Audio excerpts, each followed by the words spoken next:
Imagina un heredero al trono más poderoso de Europa, encerrado en las sombras de su propio palacio, un joven príncipe cuya mente y cuerpo se desmoronaban. El peso de una corona lo aplastaba, y su nombre era Don Carlos. Su muerte sigue siendo uno de los misterios más oscuros de la historia española. ¿Fue asesinado por su propio padre, el temible Felipe II, o acaso su cuerpo enfermo simplemente cedió ante el sufrimiento? Durante más de 400 años, historiadores han intentado desentrañar la verdad, pero el enigma persiste, envuelto en secretos, conspiraciones y el silencio de la corte imperial. En el año 1545, nació Don Carlos en Valladolid, primogénito de Felipe II de España, esperanza del Imperio Habsburgo y futuro rey. Pero desde su nacimiento, algo estaba terriblemente mal. La consanguinidad de generaciones de matrimonios reales había dejado su cruel marca en el príncipe. Los Habsburgo y los Abáis mezclaron su sangre una y otra vez, buscando mantener el poder dentro de la familia real. El precio de esa ambición recayó sobre Don Carlos. Su cuerpo presentaba deformidades físicas evidentes y su desarrollo mental era irregular desde la infancia. Mientras crecía en los palacios dorados de España, el joven príncipe vivía en una jaula invisible, susurrando a los cortesanos sobre sus extrañas conductas y arrebatos de ira inexplicable. Felipe II observaba a su heredero con una mezcla de esperanza desesperada y creciente temor. ¿Podría este muchacho gobernar algún día un vasto imperio? Entonces, en 1562, todo empeoró dramáticamente. Don Carlos, con 17 años, sufrió una terrible caída por las escaleras del palacio.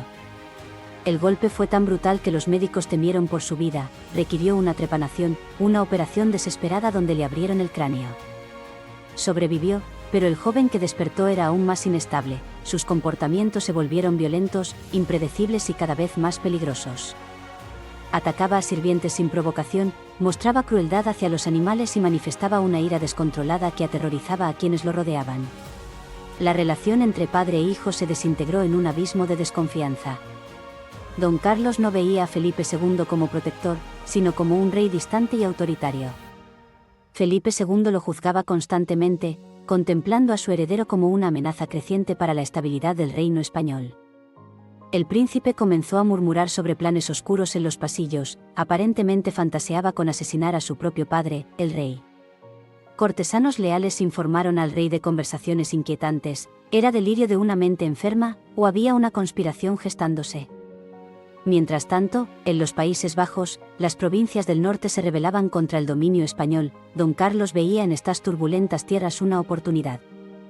Comenzó a planear secretamente una huida, soñando con escapar a los Países Bajos y aliarse con los enemigos de su propio padre. ¿Buscaba el príncipe libertad, o acaso pretendía construir su propio poder contra su padre? La intención real nunca quedó totalmente clara. Lo que sí sabemos es que Felipe II tenía espías en todas partes, y no pasó mucho tiempo antes de que los planes llegaran a oídos del monarca. El rey se enfrentó a una decisión imposible. Por un lado, Don Carlos era su hijo, por otro, un peligro real para el reino. Era un hombre inestable que conspiraba abiertamente.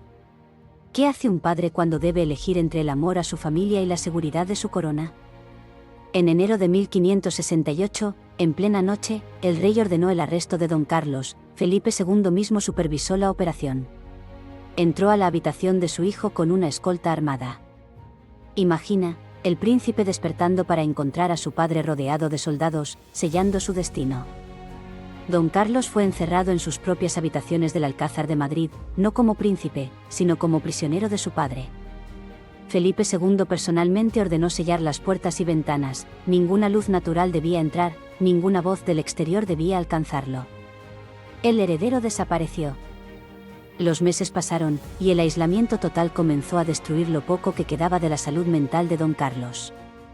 Los guardias informaban de gritos nocturnos y comportamientos erráticos. El príncipe alternaba entre episodios de furia violenta y periodos de depresión profunda.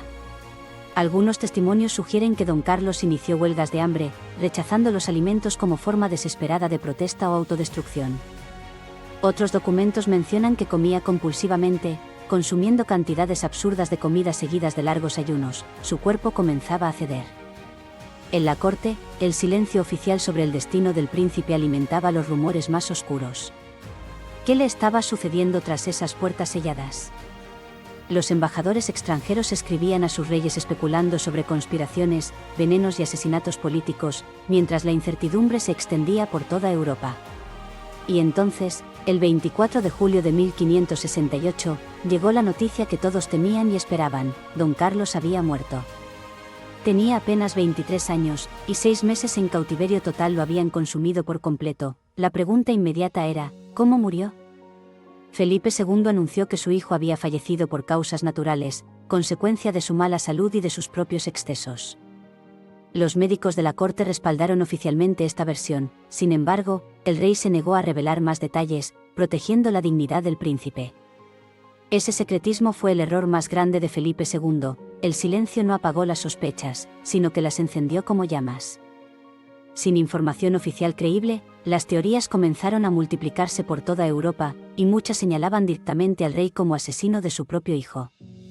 La primera teoría sostiene que Don Carlos murió por causas naturales. Su salud siempre fue frágil, exacerbada por la consanguinidad de sus ancestros. Comportamientos erráticos, huelgas de hambre y estrés extremo del encarcelamiento precipitaron un colapso físico inevitable, y su cuerpo, finalmente, no resistió más.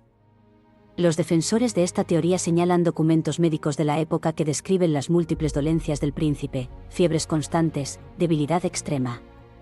Para ellos, Don Carlos era un hombre condenado desde su nacimiento, y su muerte fue el desenlace trágico pero natural de una vida de sufrimiento. La segunda teoría es más oscura: inanición. Según testimonios históricos, Don Carlos rechazaba sistemáticamente la comida durante sus últimas semanas. ¿Era un acto de protesta, una forma de rebelión contra su padre, o había perdido completamente la voluntad de vivir? Algunos dicen que se dejó morir.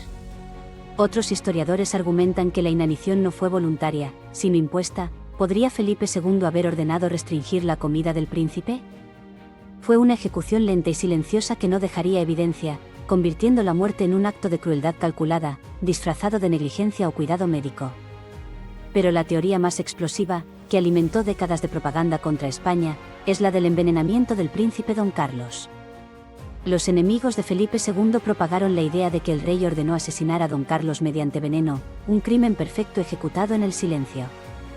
Esta versión se integró en la leyenda negra, la campaña de propaganda que pintaba a España y a Felipe II como crueles, tiránicos y sanguinarios. El supuesto asesinato del príncipe se convirtió en el símbolo perfecto de esa narrativa, una historia que resonaba por toda Europa con horror fascinado. ¿Hay evidencia real de envenenamiento? Los historiadores modernos han revisado los documentos, y la verdad es que no existe prueba concreta. No hay testimonio de médicos, ni confesiones, ni órdenes escritas, solo silencio, sospechas y el misterio que Felipe II nunca quiso aclarar. Sabemos que Felipe II tenía motivos poderosos. Don Carlos era inestable, peligroso y una vergüenza potencial para su dinastía. Mantenerlo vivo era un riesgo político enorme. Pero Felipe era profundamente religioso, atormentado por el deber y la culpa. ¿Podría realmente haber ordenado la muerte de su propio hijo? El enigma del príncipe Don Carlos nunca fue resuelto oficialmente. Su muerte inspiró óperas, obras de teatro y novelas durante siglos. Verdi lo inmortalizó en su ópera Don Carlo. Schiller escribió un drama trágico sobre él. La figura del príncipe maldito cautivó la imaginación europea.